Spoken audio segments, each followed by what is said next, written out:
नमस्कार। ओम आराधना चैनल में आपका हार्दिक स्वागत है। कब है देव उठनी एकादशी, हरि प्रबोधनी एकादशी। वीडियो शुरू करें इससे पहले आप सभी से हाथ जोड़कर निवेदन है, प्लीज चैनल को लाइक, शेयर और सब्सक्राइब करें। देव उठनी एकादशी, हरि प्रबोधनी एकादशी, उत्थान या ग्यारस। एकादशी तिथि शुरू 3 नवंबर 2022 शाम 7:22 से। एकादशी तिथि समाप्त 4 नवंबर 2022 6:08 पर। देव उठनी एकादशी के बाद से ही हिंदू सनातन धर्म में सभी शुभ कार्य शुरू हो जाते हैं, जैसे कि विवाह, मुंडन और उपनयन संस्कार आदि। कार्तिक माह में मनाई जाने वाली देव उठनी एकादशी के दिन तुलसी विवाह करने का भी विधान है। इस दिन दान पुण्य आदि का भी विशेष फल प्राप्त होता है। कार्तिक शुक्ल पक्ष की एकादशी हरि प्रबोधनी देव उठनी एकादशी नाम से विख्यात है। प्रबोधनी एकादशी को देवोत्थान एकादशी या देवोत्थान के रूप में भी जाना जाता है। यह चातुर्मास की 4 महीने की अवधि के अंत का प्रतीक है। इन 4 महीनों में भगवान विष्णु निद्रा में होते हैं। ऐसा माना जाता है कि विष्णु शयनी एकादशी को सोते हैं और प्रबोधनी एकादशी पर जागते हैं। इस प्रकार इस दिन को हरि प्रबोधनी एकादशी, विष्णु प्रबोधनी और देव प्रबोधनी नाम दिया गया है। एकादशी उत्थान एकादशी, देवोत्थान, देव उत्सव एकादशी या देव उठनी एकादशी। चातुर्मास में हिंदू धर्म में हिंदू विवाह निषिद्ध होता है। प्रबोधनी एकादशी से हिंदू धर्म में विवाह के मौसम की शुरुआत का प्रतीक होता है। इसे कार्तिकी एकादशी, कार्तिक शुक्ल एकादशी और कार्तिकी के नाम से भी जाना जाता है। प्रबोधनी एकादशी के बाद कार्तिक पूर्णिमा आती है, जिसे देव दिवाली या देवताओं की दीपावली के रूप में मनाया जाता है। कार्तिक शुक्ल पक्ष एकादशी व्रत का फल 100 राजसूय यज्ञ तथा 1 सहस्त्र अश्वमेघ यज्ञ के फल के बराबर होता है।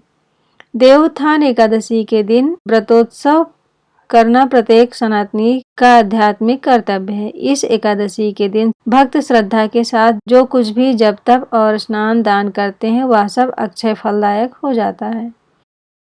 इस दिन भगवान विष्णु जी की पूजा की जाती है तथा व्रत रखने से सारे पाप नष्ट हो जाते हैं। व्रती मरणोपरांत वैकुंठ जाता है। देव उठनी एकादशी के दिन व्रत करने वाले को सुबह स्नान कर स्वच्छ कपड़े पहनने चाहिए।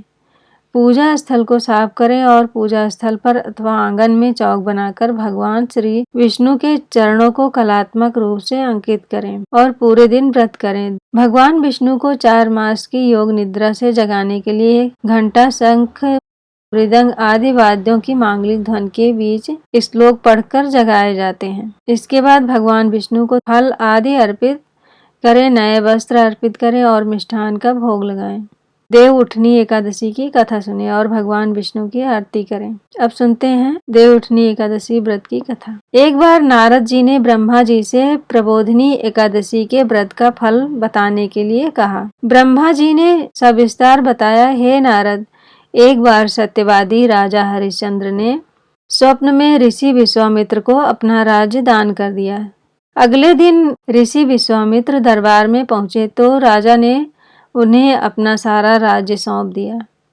ऋषि ने उनसे दक्षिणा की 500 स्वर्ण मुद्राएं और मांगी।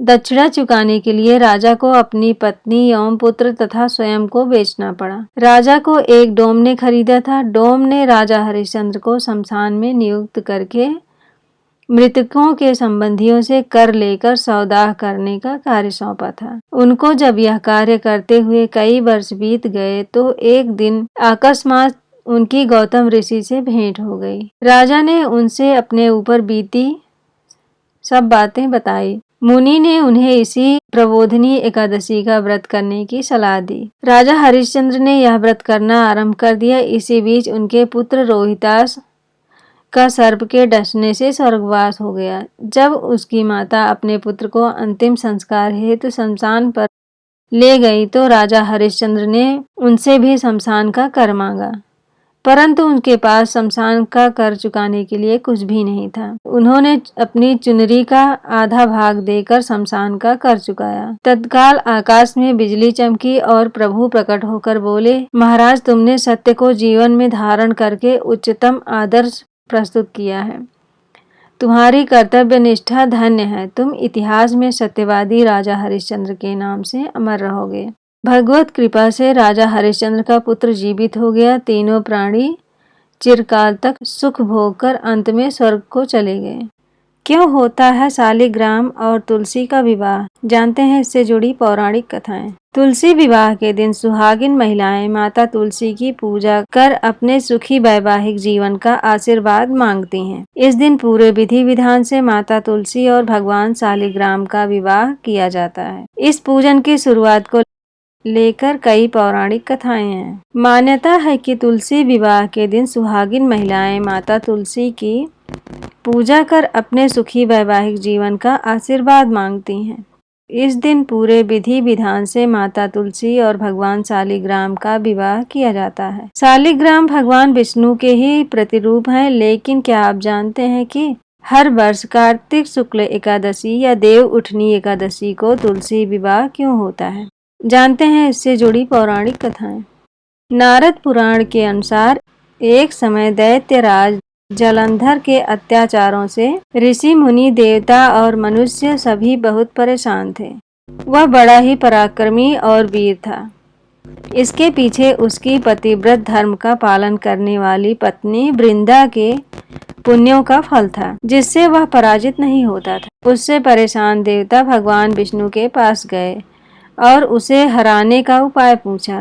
तब भगवान श्री हरि ने वृंदा का पतिव्रता धर्म तोड़ने का उपाय सोचा। भगवान विष्णु ने जलंधर का रूप धारण कर वृंदा को स्पर्श कर दिया, जिसके कारण वृंदा का पतिव्रत धर्म भंग हो गया और जलंधर युद्ध में मारा गया। भगवान विष्णु से छले जाने तथा पति के वियोग से दुखी वृंदा ने श्रीहरि को श्राप दिया कि आपकी पत्नी का भी छल से हरण होगा तथा आपको भी पत्नी वियोग सहना पड़ेगा। यह श्राप देने के बाद वृंदा अपने पति जलंधर के साथ सती हो गईं, जिसकी राख से तुलसी का पौधा निकला। वृंदा का पतिव्रता धर्म तोड़ने से भगवान विष्णु को बहुत ग्लानि हुई। तब उन्होंने वृंदा को आशीष दिया कि वह तुलसी स्वरूप में सदैव उनके साथ रहेंगी। उन्होंने कहा कि कार्तिक शुक्ल एकादशी को जो भी शालिग्राम स्वरूप में उनका विवाह तुलसी से कराएगा, उसकी मनोकामना पूर्ण होगी। तब से तुलसी विवाह होने लगा।